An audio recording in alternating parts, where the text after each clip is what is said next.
نتوكل عليه ونعوذ بالله من شرور أنفسنا ومن سيئات أعمالنا من يهده الله فلا مضل له ومن يضلل فلا هادي له وأشهد أن لا إله إلا الله وأشهد أن محمدا عبده ورسوله أرسله بالهدى ودين الحق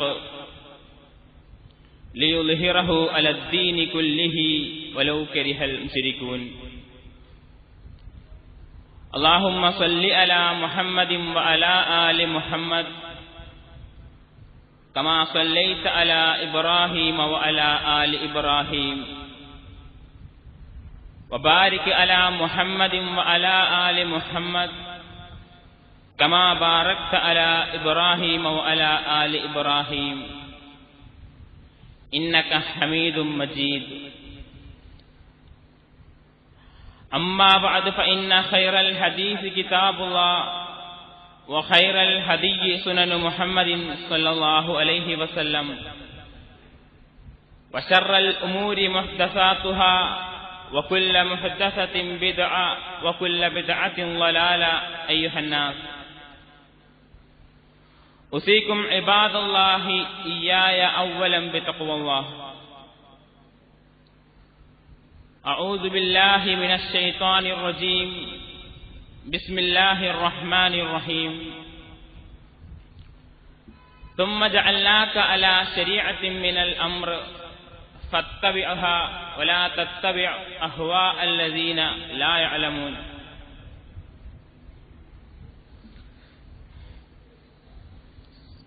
സ്നേഹാദരണീയരായ സത്യവിശ്വാസികളെ, സഹോദരന്മാരെ, സഹോദരിമാരെ, അല്ലാഹു സുബ്ഹാനഹു വതആല ദീനുൽ ഇസ്ലാമിൽ നികർഷിച്ച വിധിവിലക്കുകൾ പാലിച്ചുകൊണ്ട് തഖ്വയുള്ളവരായി ജീവിക്കണമേ എന്ന് ആദ്യം എന്നോടും തുടർന്ന് നിങ്ങൾ ഓരോരുത്തരോടും വസിയ്യത്ത് ചെയ്യുന്നു, ഉപദേശിക്കുന്നു. ഇസ്ലാമിക ശരീഅത്തിന്റെ സ്വീകാര്യത ചോദ്യം ചെയ്യപ്പെടുന്ന സമകാലിക ലോകത്ത് ശരീഅത്തിന്റെ വക്താക്കളെന്ന നിലക്ക് നാം മനസ്സിലാക്കേണ്ട ഗൗരവമുള്ള ഒരു വിഷയത്തിന്റെ ആമുഖമായിരുന്നു കഴിഞ്ഞ ആഴ്ച ഞാൻ നിങ്ങളുടെ ശ്രദ്ധയിൽ കൊണ്ടുവന്നത്. എന്തുകൊണ്ട് നാം ശരീഅത്തിനെ പിന്തുടരണം, എന്തുകൊണ്ട് നാം പ്രപഞ്ചനാഥന്റെ നിയമങ്ങളെ അനുധാവനം ചെയ്യണം എന്ന ചോദ്യത്തിനുള്ള ഒരു ഉത്തരമായിരുന്നു കഴിഞ്ഞ ആഴ്ച നാം കണ്ടെത്തിയത്. ഇന്ന്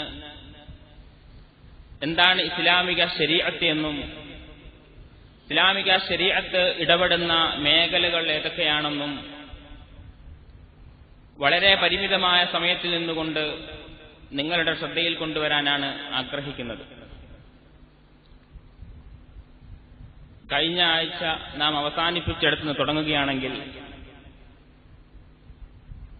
മഹാനായ അബുൽ ബശർ ആദം നബി അലൈഹിസ്സലാത്തു വസ്സലാമിനോട് മഹാനായ അബുൽ ബശർ ആദം നബി അലൈഹിസ്സലാത്തു വസ്സലാമിനെ ഭൂമിയിലേക്ക് നിയോഗിക്കാൻ ഒരുങ്ങിയ സന്ദർഭത്തിൽ അല്ലാഹു സുബ്ഹാനഹു വതആല ആദം നബി അലൈഹിസ്സലാത്തു വസ്സലാമിനോട് നൽകുന്ന ശ്രദ്ധേയമായ ഒരു നിർദ്ദേശമുണ്ട് വിശുദ്ധ ഖുർആനിൽ. ഖുർആനിലെ 2-ാം അധ്യായം സൂറത്തുൽ ബഖറയിലെ 38-ാമത്തെ വചനത്തിൽ ഖുൽ നഹ്ബിതു മിൻഹാ ജമീഅ, നിങ്ങൾ ഭൂമുഖത്തേക്ക് കടന്നു ചെല്ലുക. ഫഇമ്മാ യഅതിയന്നകും, നിങ്ങൾ അവിടെ എത്തുമ്പോൾ മിന്നി ഹുദൻ, എന്നിൽ നിന്നുള്ള ഒരു മാർഗനിർദ്ദേശം, സത്യാസത്യങ്ങളെ വേർതിരിക്കുന്ന, ധർമാധർമ്മങ്ങളെ വിച്ഛേദിക്കുന്ന, നന്മ തിന്മകളെ വേർതിരിക്കുന്ന ഒരു മാനദണ്ഡം നിങ്ങൾക്ക് ലഭിക്കും. ഫമൻ തബിഅ ഹുദായ, ആര് ആ മാർഗനിർദ്ദേശനത്തെ പിൻപറ്റിയോ, ഫലാ ഖൗഫുൻ അലൈഹിം വലാ ഹും യഹ്സനൂൻ, അവർക്കൊരിക്കലും ദുനിയാവിലും ആഖിറത്തിലും ഖേദിക്കേണ്ടതോ വ്യസനിക്കേണ്ടതോ ആയ യാതൊരു സാഹചര്യവും ഉണ്ടാവുകയില്ല. വിശുദ്ധ ഖുർആൻ അവിടെ പ്രയോഗിച്ച ഹുദൻ എന്ന് പറയുന്ന സത്യാസത്യങ്ങളെ വേർതിരിക്കുന്ന ആ മാനദണ്ഡമാണ് അബുൽ ബശർ ആദം നബി അലൈഹി സ്വലാത്തു വസ്സലാമിന് അല്ലാഹു സുബ്ഹാനഹു വ തആല നൽകിയ ഒന്നാമത്തെ ശരീഅത്ത്. ആ ശരീഅത്ത് ആദം നബി അലൈഹി സ്വലാത്തു വസ്സലാമിന്റെ സന്താന പരമ്പര പിന്തുടർന്നു വന്നു.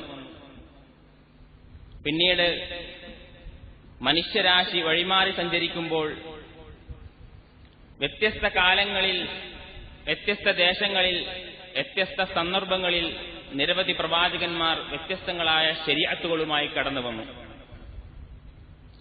വിശുദ്ധ ഖുർആൻ ആ ഒരു യാഥാർത്ഥ്യവും വളരെ കൃത്യമായി നമുക്ക് വിശദീകരിച്ചു തരുന്നുണ്ട്. ഖുർആനിലെ 5-ാം അധ്യായം സൂറത്തുൽ മാഇദയിലെ 48-ാമത്തെ വചനം, വലികുല്ലിൻ ജഅൽനാ മിൻകും ശിർഅതൻ വ മിൻഹാജ, നാം ഓരോ ജനതക്കും ഒരു ശരീഅത്തും ഒരു മിൻഹാജും അവതരിപ്പിച്ചിരിക്കുന്നു.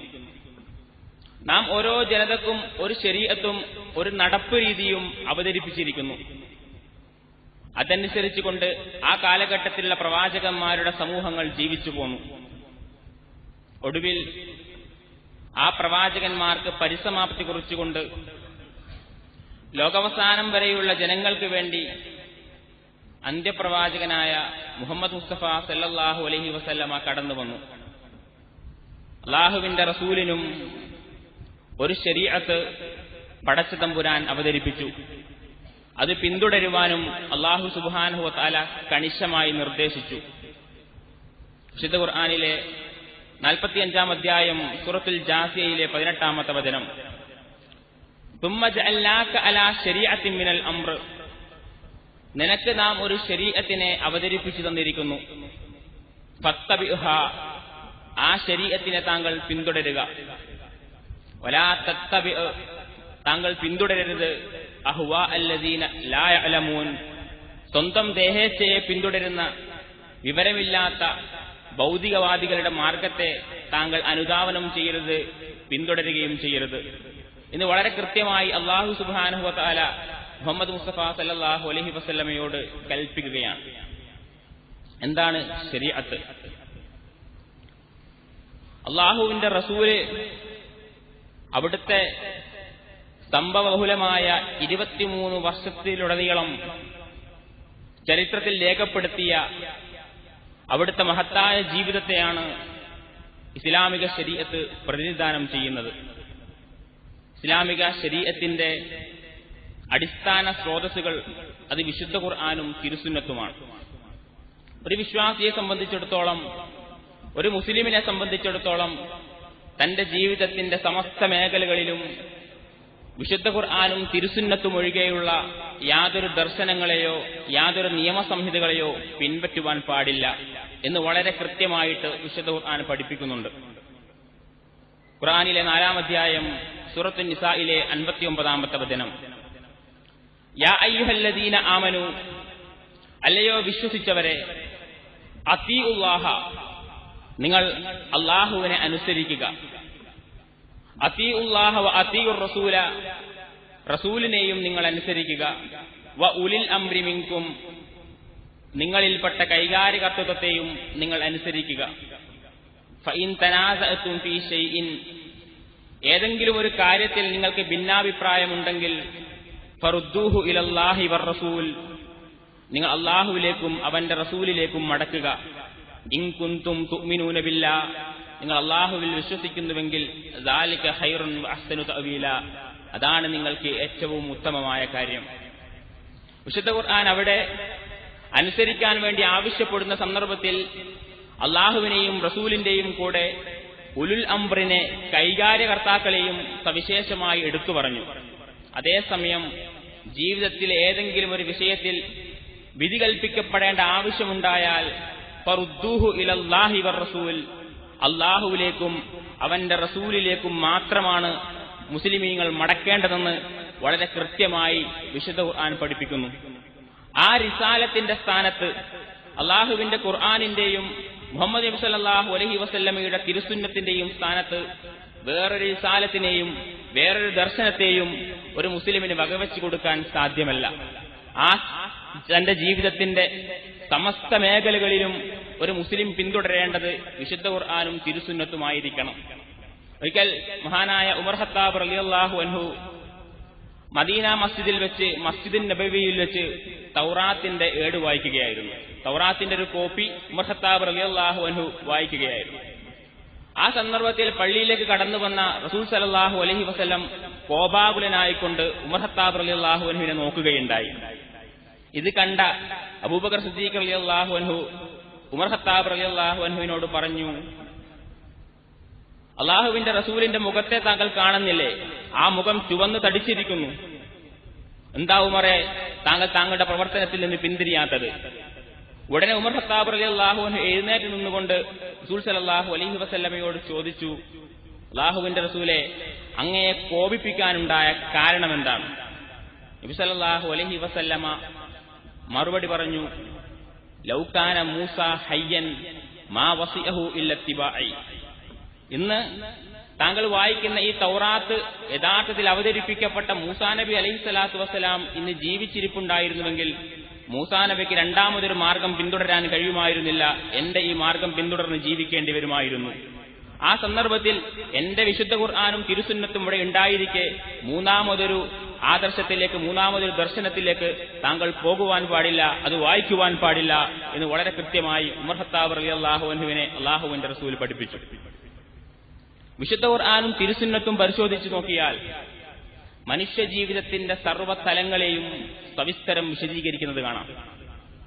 മനുഷ്യൻ തന്റെ സ്വകാര്യ ജീവിതത്തിൽ പാലിക്കേണ്ട നിയമങ്ങൾ മുതൽ ഒരു രാഷ്ട്രം എങ്ങനെ കെട്ടിപ്പടുക്കണമെന്ന് വരെ വളരെ കൃത്യമായി വിശുദ്ധ ഖുർആനും തിരുസുന്നത്തും പ്രതിപാദിക്കുന്നുണ്ട്. സാധാരണ വളരെ ഒരാൾ തന്റെ സ്വകാര്യ ജീവിതത്തിൽ പാലിക്കേണ്ട നഖം മുറിക്കുക, താടി വളർത്തുക, മീശ വെട്ടുക, ഗുഹ്യരോമങ്ങൾ വടിക്കുക, കക്ഷത്തിലെ രോമങ്ങൾ വടിക്കുക തുടങ്ങിയിട്ട് വളരെ നിസ്സാരമായി തോന്നുന്ന വിധിവിലക്കുകൾ മുതൽ ഒരു വലിയൊരു രാഷ്ട്രം എങ്ങനെ കെട്ടിപ്പടുക്കണമെന്ന് വരെ പ്രവാചകന്റെ 23 വർഷത്തിലൂടെ അള്ളാഹുവിന്റെ വചനത്തിലും തിരുവചനത്തിലൂടെയും നബി സല്ലല്ലാഹു അലൈഹി വസല്ലം നമ്മെ പഠിപ്പിച്ചിട്ടുണ്ട്. ഒരു മേഖലയും ഇസ്ലാമിക ശരീഅത്ത് വിട്ടിട്ടില്ല, സവിസ്തരം വിശദീകരിച്ചിട്ടുണ്ട്. ഒരിക്കൽ മദീനത്തെ അങ്ങാടിയിൽ വെച്ച് മഹാനായ സൽമാനുൽ ഫാരിസി റളിയല്ലാഹു അൻഹുവിനെ ഒരു ജൂതൻ പരിഹസിക്കുകയുണ്ടായി. അല്ലമക്കും നബിയ്യുക്കും കുല്ല ഷൈഇൻ, നിങ്ങളുടെ പ്രവാചകൻ നിങ്ങളുടെ എല്ലാ കാര്യവും പഠിപ്പിച്ചിട്ടുണ്ട്. മുഹമ്മദ് എല്ലാ കാര്യവും നിങ്ങൾക്ക് പഠിപ്പിച്ചിട്ടുണ്ടല്ലോ. ഹത്തൽ ഹിറാഅ, എങ്ങനെ ശൗചം ചെയ്യണമെന്ന് പോലും പഠിപ്പിച്ചിട്ടുണ്ടല്ലോ എന്ന് പറഞ്ഞുകൊണ്ട് സൽമാനുൽ ഫാരിസിയെ ആ ജൂതൻ പരിഹസിച്ചു. സൽമാനുൽ ഫാരിസി റളിയല്ലാഹു അൻഹു നാണിച്ചില്ല. സൽമാനുൽ ഫാരിസി റളിയല്ലാഹു അൻഹു എഴുന്നേറ്റ് എന്ന് പറഞ്ഞു, അത് മാത്രമല്ല, നഹാന റസൂലുള്ളാഹി സ്വല്ലല്ലാഹു അലൈഹി വസല്ലം അൻ നസ്തഖ്ബിലൽ ഖിബ്ല, മലമൂത്ര വിസർജനം നടത്തുമ്പോൾ കിബിലക്ക് തിരിയാൻ പാടില്ലെന്ന് അള്ളാഹുവിന്റെ റസൂല് പഠിപ്പിച്ചിട്ടുണ്ട്. മലമൂത്ര വിസർജനം നടത്തുമ്പോൾ വലത് കൈകൊണ്ട് ശൗചം ചെയ്യരുതെന്നും ഇടത് കൈകൊണ്ട് ശൗചം ചെയ്യണമെന്നും അള്ളാഹുവിന്റെ റസൂല് പഠിപ്പിച്ചിട്ടുണ്ട്. വെള്ളം ലഭിച്ചിട്ടില്ലെങ്കിൽ 3 കല്ലിൽ കുറയാതെ കല്ലുകൾ ഉപയോഗിച്ചുകൊണ്ട് ശൗചം ചെയ്യണമെന്നും അള്ളാഹുവിന്റെ റസൂല് പഠിപ്പിച്ചിട്ടുണ്ട്. തീർന്നില്ല, കല്ല് കിട്ടിയിട്ടില്ലെങ്കിൽ മാംസം കൊണ്ടോ അതേപോലെ തന്നെ എല്ലുകൊണ്ടോ കാഷ്ടം കൊണ്ടോ ശൗചം ചെയ്യാൻ പാടില്ലെന്നും അള്ളാഹുവിന്റെ റസൂല് പഠിപ്പിച്ചിട്ടുണ്ട് എന്ന് സവിസ്തരം വിശദീകരിച്ചു കൊടുത്തു മഹാനായ സൽമാനുൽ ഫാരിസി റളിയല്ലാഹു അൻഹു. അത് കേട്ടപ്പോ ജൂതൻ പിന്തിരിഞ്ഞുപോയി.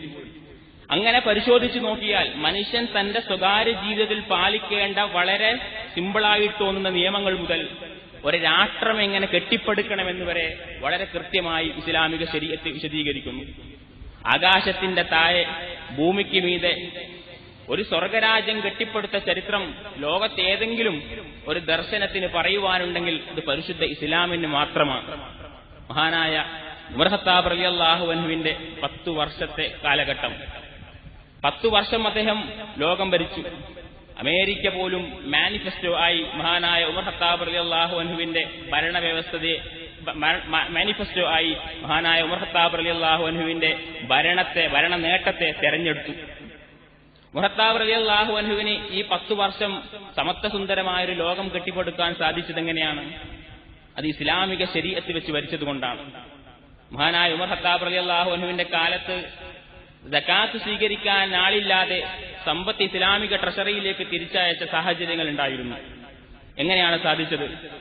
മഹാനായ ഉമർ ഖത്താബ് റളിയല്ലാഹു അൻഹു അള്ളാഹുവിനെ ഭയപ്പെട്ടുകൊണ്ട് ആ രാഷ്ട്രം ഭരിച്ചപ്പോൾ സമത്വസുന്ദരമായ ലോകം അള്ളാഹു ആകാശത്തിന് താഴെ ഭൂമിക്ക് മീതെ കെട്ടിപ്പടുക്കുവാൻ ഉമർ ഖത്താബ് റളിയല്ലാഹു അൻഹുവിന് സാധിച്ചു.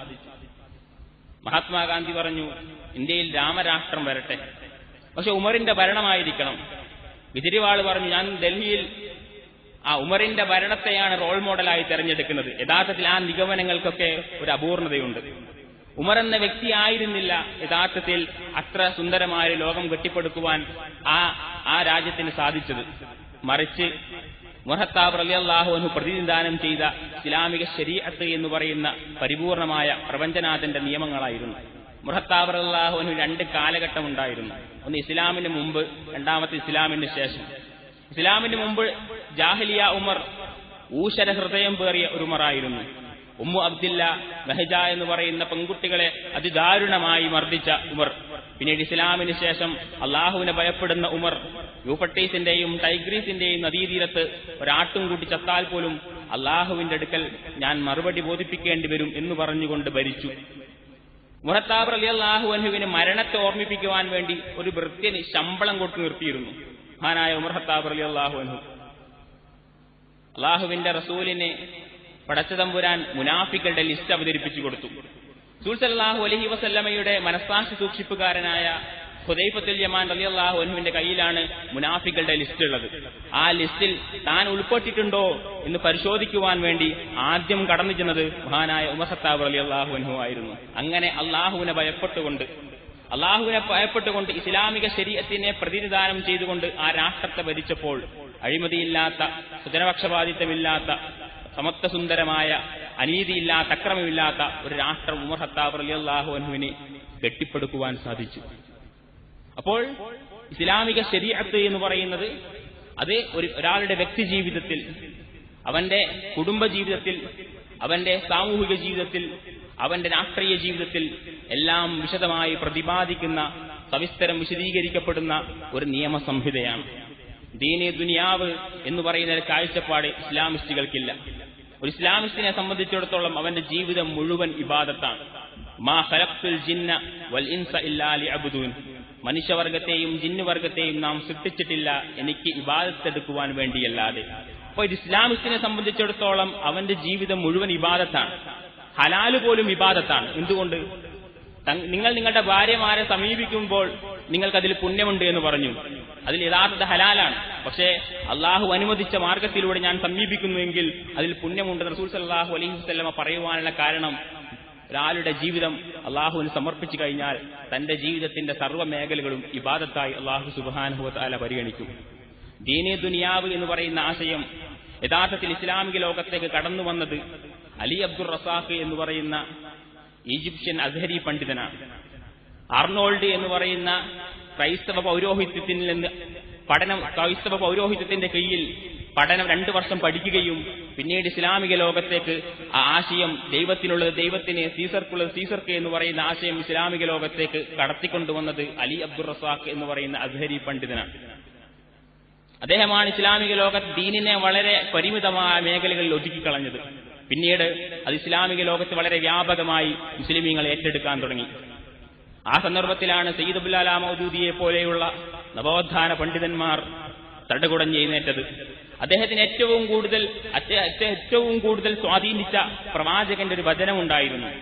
നബി സല്ലല്ലാഹു അലൈഹി വസല്ലം ഒരിക്കൽ പറഞ്ഞു, ലതൻഖലന്ന ഉറൽ ഇസ്ലാമി ഉർവതൻ ഉർവതൻ, ഇസ്ലാം എന്ന് പറയുന്ന ബലിഷ്ഠമായ പാശത്തിന്റെ ഓരോ ഇഴകളും ഇങ്ങനെ അഴിഞ്ഞുകൊണ്ടേയിരിക്കും. കുല്ലമൻ തഖലത ഉർവതൻ, ഓരോ പാശങ്ങളും ഇങ്ങനെ അഴിഞ്ഞുകൊണ്ടിരിക്കുമ്പോ തശബ്ബസന്നാസു ബില്ലതി തലിഹ, ജനങ്ങൾ തൊട്ടടുത്ത പാശത്തിലേക്ക് അഭയം തേടും.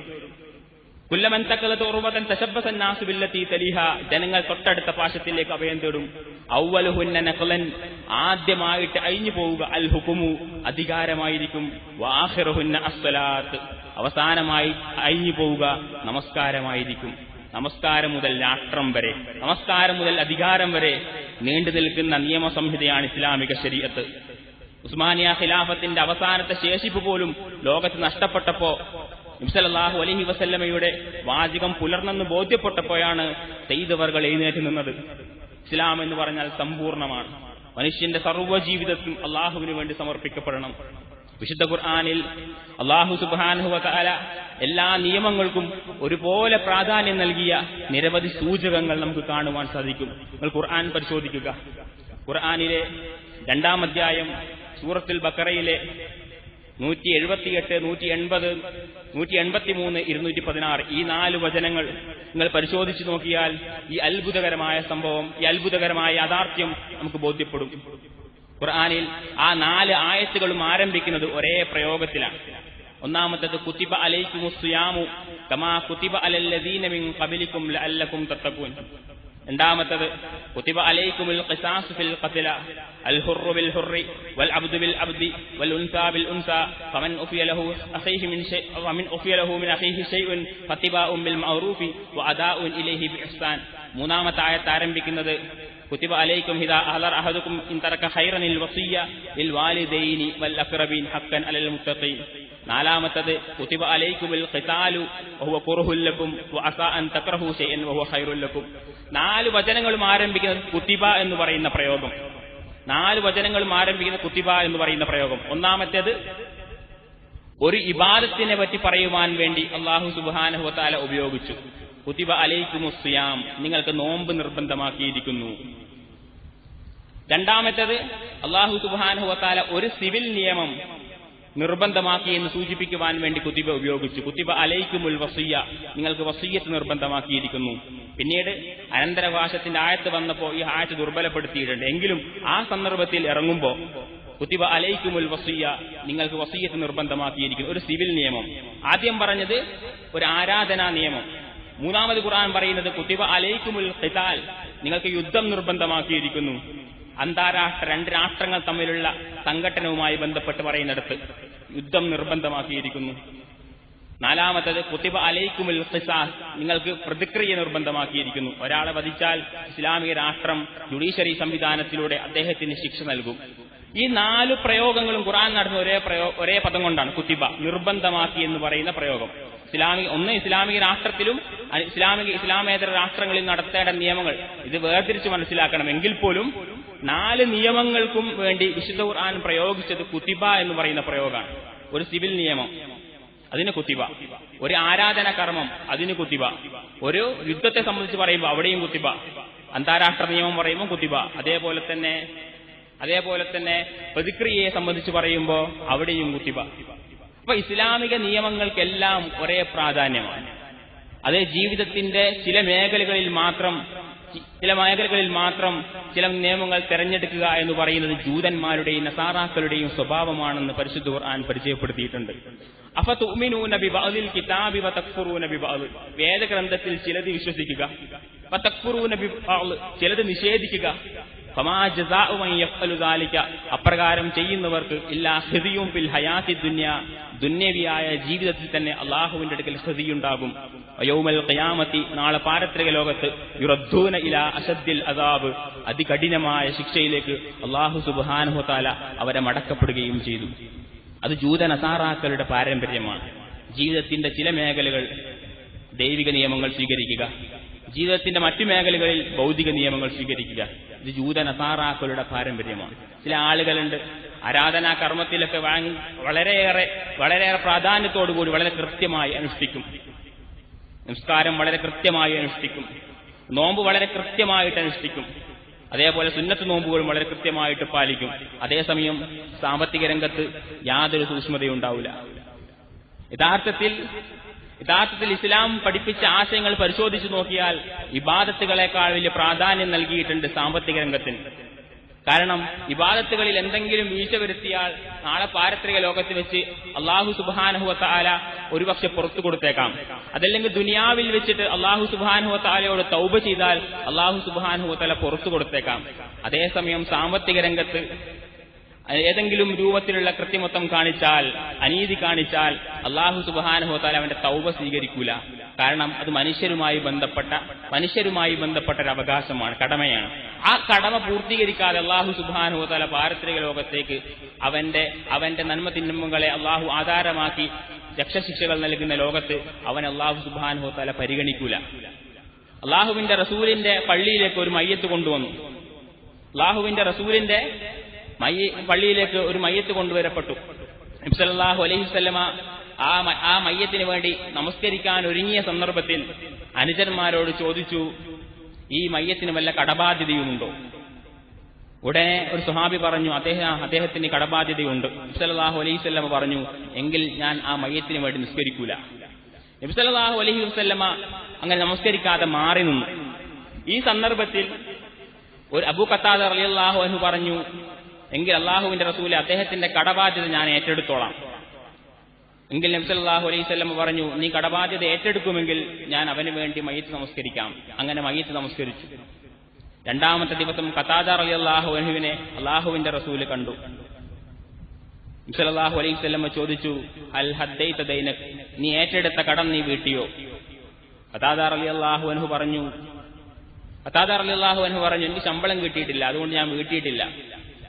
മൂന്നാമത്തെ ദിവസം നബി സല്ലല്ലാഹു അലൈഹി വസല്ലമ ഖത്താദ റളിയല്ലാഹുവിനെ കണ്ടപ്പോൾ ചോദിച്ചു, അൽ ഹദ്ദൈത ദൈനക്, നീ നിന്റെ കടം വീട്ടിയോ? ഖത്താദ റളിയല്ലാഹു അൻഹു പറഞ്ഞു, ഞാൻ കടം വീട്ടിയിട്ടില്ല, എനിക്ക് ശമ്പളം കിട്ടിയിട്ടില്ല. നാലാമത്തെ ദിവസം റസൂൽ സല്ലല്ലാഹു അലൈഹി വസല്ലമ ചോദിച്ചു, നീ നിന്റെ കടം വീട്ടിയോ? ഖത്താദ റളിയല്ലാഹു അൻഹു പറഞ്ഞു, അതെ, ഞാൻ എന്റെ കടം വീട്ടിയിരിക്കുന്നു. ഇമാം ബുഖാരി ഹദീസ് രേഖപ്പെടുത്തിയിട്ട് അവസാനം പറഞ്ഞു, എത്രയായിരുന്നു ആ കടം? എത്രയാണെന്ന് നിങ്ങൾക്കറിയുമോ? വകാന ദിർഹമൈൻ, 2 ദിർഹമായിരുന്നു ആ മയ്യത്തിന് മേൽ ബാധ്യസ്ഥമായ കടം. നബി സല്ലല്ലാഹു അലൈഹി വസല്ലമ ആ മയ്യത്തിന് വേണ്ടി നമസ്കരിക്കാൻ വിസമ്മതിച്ചത് ആ ബാധ്യത എത്രയാണെന്ന് പോലും അല്ലാഹുവിന്റെ റസൂൽ നോക്കിയിട്ടില്ല. ഹക്കാണെന്ന് പഠിപ്പിച്ചുകൊണ്ട് റസൂൽ സല്ലല്ലാഹു അലൈഹി വസല്ലം വലിയൊരു മാതൃക ലോകത്തിന് പറഞ്ഞു കൊടുക്കുകയായിരുന്നു. അപ്പൊ ജീവിതത്തിന്റെ സമസ്ത മേഖലകളെയും യഥാർത്ഥത്തിൽ ഇസ്ലാമിക ശരീഅത്ത് പ്രതിനിധാനം ചെയ്യുന്നുണ്ട്. ഇസ്ലാമിക ലോകത്തേക്ക് ചില ജൂതന്മാർ ഇസ്ലാം സ്വീകരിക്കുക എന്ന ഉദ്ദേശത്തോടുകൂടി കടന്നു വന്നു. നബി സല്ലല്ലാഹു അലൈഹി വസല്ലമയുടെ അടുക്കലേക്ക് അവർ വന്നിട്ട് പറഞ്ഞു, ഞങ്ങൾ ഇസ്ലാം സ്വീകരിക്കുന്നു. നബി സല്ലല്ലാഹു അലൈഹി വസല്ലം അവർക്ക് ഷഹാദത്ത് കലിമ ചൊല്ലിക്കൊടുത്തു. അങ്ങനെ മദീനയിൽ എത്തിയ ആ ജൂതന്മാരോട് അല്ലാഹുവിന്റെ റസൂല് പറഞ്ഞു, നിങ്ങൾക്ക് ഇന്ന സഹോദരങ്ങളെ നിശ്ചയിച്ചു തരാം. അങ്ങനെ നബി സല്ലല്ലാഹു അലൈഹി വസല്ലം അവർക്ക് ഓരോ മുസ്ലിം സഹോദരങ്ങളെയും നിശ്ചയിച്ചു കൊടുത്തു. ഒടുവിൽ ഒരുപാട് കാലം കഴിഞ്ഞപ്പോൾ ആ മുസ്ലിം സഹോദരങ്ങൾ വന്ന് റസൂൽ സല്ലല്ലാഹു അലൈഹി വസല്ലമയോട് പരാതി പറഞ്ഞു, അവർ ജീവിതത്തിലുടനീളം ഇസ്ലാമിക നിയമങ്ങളൊന്നും പാലിക്കുന്നില്ല, മുസ്ലിം പക്ഷത്ത് കൂടിയാൽ ഒരുപാട് ആനുകൂല്യങ്ങൾ കിട്ടും എന്ന് പ്രതീക്ഷിച്ചുകൊണ്ടാണ് അവർ ഇസ്ലാമിലേക്ക് കടന്നു വന്നത്. വിശുദ്ധ ഖുർആനിന്റെ വചനങ്ങൾ അവതരിച്ചു. അല്ലയോ ജനങ്ങളെ, യാ അയ്യുഹല്ലദീന ആമനു ദുഖുലൂ ഫിസ്സിൽമി കാഫ, അല്ലയോ വിശ്വസിച്ചവരെ, ഉദ്ഖുലൂ, നിങ്ങൾ പ്രവേശിക്കുക, ഫിസ്സിൽമി കാഫ, ഇസ്ലാമിലേക്ക് പ്രവേശിക്കുക. വലാ തത്തബിഉ ഖുതുവാതി ശൈത്താൻ, പിശാചിന്റെ കാൽപാദങ്ങളെ നിങ്ങൾ പിന്തുടരരുത്. വലാ തത്തബിഉ ഖുതുവാതി ശൈത്താൻ, പിശാചിന്റെ കാൽപാദങ്ങളെ നിങ്ങൾ പിന്തുടരാൻ പാടില്ല. ഇന്നഹു ലക്കും അദുവ്വു മുബീൻ, നിശ്ചയമായും പിശാച് നിങ്ങളുടെ ശത്രുവാണ്. അപ്പൊ ആ ജൂതന്മാരോട് അല്ലാഹുവിന്റെ റസൂൽ പറയുകയാണ്, ഉദ്ഖുലൂ ഫിസ്സിൽമി കാഫ, നിങ്ങൾ സമ്പൂർണ്ണമായിട്ട് ഇസ്ലാമിലേക്ക് പ്രവേശിക്കുക. അപ്പോൾ ഇസ്ലാമിക ശരീഅത്ത് പിന്തുടരുന്ന ഒരു വിശ്വാസിയെ സംബന്ധിച്ചിടത്തോളം തന്റെ സമസ്ത മേഖലകളിലും തന്റെ ജീവിതത്തിന്റെ സർവ്വ മേഖലകളിലും അള്ളാഹുവിന്റെ നിയമങ്ങളല്ലാതെ പിന്തുടരുവാൻ പാടില്ല. ഇതൊരു വിശ്വാസിയെ സംബന്ധിച്ചിടത്തോളം അടിസ്ഥാനപരമായി വിശ്വസിക്കേണ്ട അഖീദയുമായി ബന്ധപ്പെട്ട ഒരു വിഷയമാണ്. ഇങ്ങനെ എന്റെ ജീവിതത്തിലുടനീളം വിധികൽപ്പിക്കേണ്ടത് ഇസ്ലാമിക ശരീഅത്താണെന്ന് ഉറച്ചു പ്രഖ്യാപിക്കണം. അത് അവന്റെ വിശ്വാസത്തിന്റെ ഭാഗമാണ്. രണ്ടാമത്തത്, അതനുസരിച്ച് അവൻ പ്രവർത്തിക്കണം. മൂന്നാമത്തത്, അതനുസരിച്ച് അവൻ പ്രബോധനം ചെയ്യണമെന്നുള്ളതും വിശുദ്ധ ഖുർആൻ വളരെ കൃത്യമായി നമ്മെ പഠിപ്പിച്ചിട്ടുണ്ട്. വിശുദ്ധ ഖുർആനിലെ അവസാനത്തെ ജുസ്ഇലെ നമുക്കേറെ സുപരിചിതമായ 2 വരിയോളം വലിപ്പമുള്ള ഒരു കൊച്ചു സൂറത്ത്, വൽ അസർ, കാലഘട്ടം തന്നെ സാക്ഷി. ഇന്നൽ ഇൻസാന ലഫീ ഖുസ്ർ, നിശ്ചയമായും മനുഷ്യൻ തീരാ നഷ്ടത്തിലാണ്. 3 ആളുകൾ ഒഴികെ, 3 വിഭാഗങ്ങൾ ഒഴികെ. ഇല്ലല്ലദീന ആമനു, അവർ വിശ്വസിച്ചിരിക്കുന്നു. ഇല്ലല്ലദീന ആമനു, അവർ വിശ്വസിച്ചിരിക്കുന്നു. വഅമിലുസ് സാലിഹാത്ത്, അതനുസരിച്ച് പ്രവർത്തിച്ചിരിക്കുന്നു. വതവാസൗ ബിൽ ഹഖ് വതവാസൗ ബിസ് സബ്ർ, അതനുസരിച്ച് പ്രബോധനം ചെയ്തിരിക്കുന്നു. അപ്പോൾ പ്രബോധനം എന്നതും ഇതിന്റെ ഭാഗമാണ്. നാം വിശ്വസിക്കുന്ന ദർശനത്തെ മറ്റുള്ളവരിലേക്ക് എത്തിച്ചു കൊടുക്കണം. അത് ഇസ്ലാമിക വിഷയങ്ങളിൽ അഗാധമായ പാണ്ഡിത്യമൊന്നും വേണ്ട. പ്രപഞ്ചനാഥന്റെ നിയമങ്ങൾ എന്ത് തന്നെ മനസ്സിലാക്കിയാലും എത്ര തന്നെ കുറച്ചായാലും അത് മറ്റുള്ളവരിലേക്ക് എത്തിച്ചു കൊടുക്കുക എന്ന് പറയുന്നത് ഒരു വിശ്വാസിയുടെ ബാധ്യതയായിക്കൊണ്ട് പരിശുദ്ധ ഖുർആൻ പഠിപ്പിക്കുന്നുണ്ട്. മഹാനായ അബൂദർ അൽ ഗിഫാരി റളിയല്ലാഹു അൻഹു, നമുക്കറിയാം, ഇസ്ലാമിക ലോകത്ത് ആദ്യമായിട്ട് പരസ്യ പ്രബോധനത്തിന് വേണ്ടി ശ്രമിച്ച ഒരു സ്വഹാബിയായിരുന്നു. മദീനയിൽ നിന്ന് 3 ദിവസം യാത്ര ചെയ്താലെത്തുന്ന ഗിഫാർ ഗോത്രത്തിലാണ് അദ്ദേഹത്തിന്റെ ജനനം. നബി സല്ലല്ലാഹു അലൈഹി വസല്ലമ മക്കയിൽ ഇസ്ലാമിക പ്രബോധനം ആരംഭിക്കുന്ന നാളുകളിൽ ഇസ്ലാമിനെ പറ്റി അറിയുവാൻ വേണ്ടി എവിടുന്നോ വിവരം കിട്ടിയപ്പോൾ 3 ദിവസം യാത്ര ചെയ്താലെത്തുന്ന ഗിഫാർ ഗോത്രത്തിൽ നിന്ന് അദ്ദേഹം മദീനത്തേക്ക് വരികയാണ്. നബി സല്ലല്ലാഹു അലൈഹി വസല്ലം രഹസ്യ പ്രബോധനം നടത്തുന്ന കാലഘട്ടമായിരുന്നു അത്. അള്ളാഹുവിന്റെ റസൂൽ രഹസ്യ പ്രബോധനം നടത്തുന്ന കാലഘട്ടം. വളരെ കുറച്ച് ആളുകൾ മാത്രമേ ഇസ്ലാമിലേക്ക് വന്നിട്ടുള്ളൂ. 3 ദിവസം യാത്ര ചെയ്താലെത്തുന്ന ഗിഫാർ ഗോത്രത്തിൽ നിന്ന് വളരെ രാത്രിയാണ് മഹാനവറുകൾ മദീനത്തെത്തിയത്. മദീനത്തെത്തിയപ്പോൾ അലി ഇബ്നു അബീ ത്വാലിബ് റളിയല്ലാഹു അൻഹുവിനെ കണ്ടുമുട്ടി. അലി ഇബ്നു അബീ ത്വാലിബ് റളിയല്ലാഹു അൻഹുവിനോട് മുഹമ്മദ് നബി സല്ലല്ലാഹു അലൈഹി വസല്ലമയുടെ വീട് അദ്ദേഹം അന്വേഷിച്ചു. അലി റളിയല്ലാഹു അദ്ദേഹത്തെ വീട്ടിലേക്ക് കൊണ്ടുപോയി. 3 ദിവസം അലി റളിയല്ലാഹു അൻഹുവിന്റെ വീട്ടിൽ അബൂദർ അൽ ഗിഫാരി റളിയല്ലാഹു അൻഹു ജീവിച്ചു. ഒരു കാര്യവും തുറന്നു പറഞ്ഞില്ല. 3-ാമത്തെ ദിവസം അബൂദർ അൽ ഗിഫാരി റളിയല്ലാഹു അൻഹുവിനെയും കൂട്ടി അലി റളിയല്ലാഹു അൻഹു റസൂൽ സല്ലല്ലാഹു അലൈഹി വസല്ലമയുടെ വീട്ടിലേക്ക് പോയി. നബി സല്ലല്ലാഹു അലൈഹി വസല്ലമ ദീനിനെ പറ്റി പറഞ്ഞു കൊടുത്തു. വളരെ കുറച്ച് കാര്യങ്ങൾ. അദ്ദേഹം അത് മുഴുവൻ സ്വീകരിച്ചു. സ്വീകരിച്ച ശേഷം റസൂൽ സല്ലല്ലാഹു അലൈഹി വസല്ലം അദ്ദേഹത്തോട് പറഞ്ഞു, നീ നിന്റെ നാട്ടിൽ പോയിട്ട് നീ ഇത് പ്രബോധനം ചെയ്യണം. അങ്ങനെ അദ്ദേഹം ഗിഫാർ ഗോത്രത്തിലേക്ക് യാത്ര ചെയ്തു. പോകുന്ന സന്ദർഭത്തിൽ കഅബ ഷരീഫിന്റെ അടുക്കലെത്തിയപ്പോ മുശ്രിക്കുകൾ അവിടെ ലാത്തയെയും ഉസ്സയെയും മനാത്തയെയും ആരാധിക്കുന്നത് കണ്ടു. അദ്ദേഹം വിചാരിച്ചു, പ്രപഞ്ചനാഥന്റെ നിയമങ്ങളാണെങ്കിൽ പിന്നെ എന്തിന് ഞാൻ മറച്ചു വെക്കണം? അദ്ദേഹം പരസ്യമായിട്ട് പ്രഖ്യാപിച്ചു. പക്ഷേ ആ മക്കാ മുശ്രിക്കുകൾ അദ്ദേഹത്തെ മർദ്ദിച്ചു. വീണ്ടും അബൂദർ അൽ ഗിഫാരി റളിയല്ലാഹു അൻഹു അള്ളാഹുവിന്റെ റസൂലിന്റെ അടുക്കലേക്ക് മടങ്ങിപ്പോയി. സല്ലല്ലാഹു അലൈഹി വസല്ലം അദ്ദേഹത്തോട് പറഞ്ഞു, നിന്നോട് ഞാൻ പറഞ്ഞില്ലേ, ഇത് പരസ്യപ്പെടുത്താൻ സമയമായിട്ടില്ല. അതിനൊന്നും ഇസ്ലാമിന്റെ പ്രതാപം എത്തിയിട്ടില്ല. അതുകൊണ്ട് നീ രഹസ്യമാക്കി വെച്ചോ.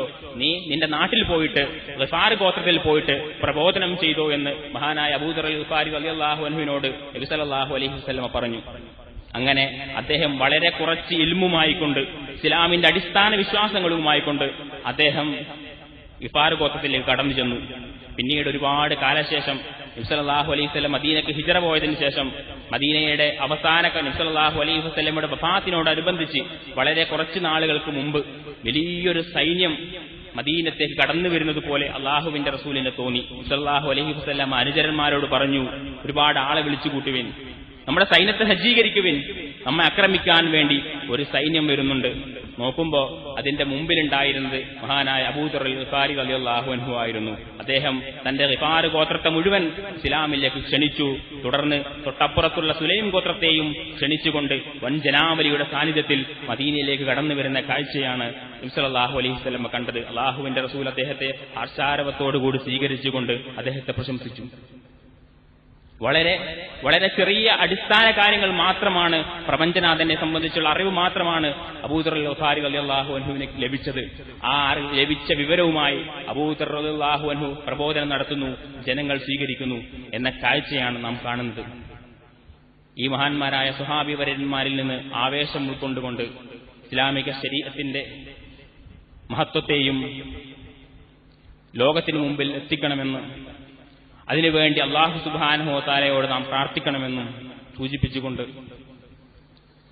അല്ലാഹു സുബ്ഹാനഹു വ തആല നമ്മുടെ ഈ ഒരു ഇരുത്തത്തെ അവൻ തൃപ്തിപ്പെടുന്ന സംഗമങ്ങളിൽ ഒന്നാക്കി മാറ്റിത്തരട്ടെ എന്ന് പ്രാർത്ഥിച്ചുകൊണ്ടും ഞാൻ അവസാനിപ്പിക്കുന്നു.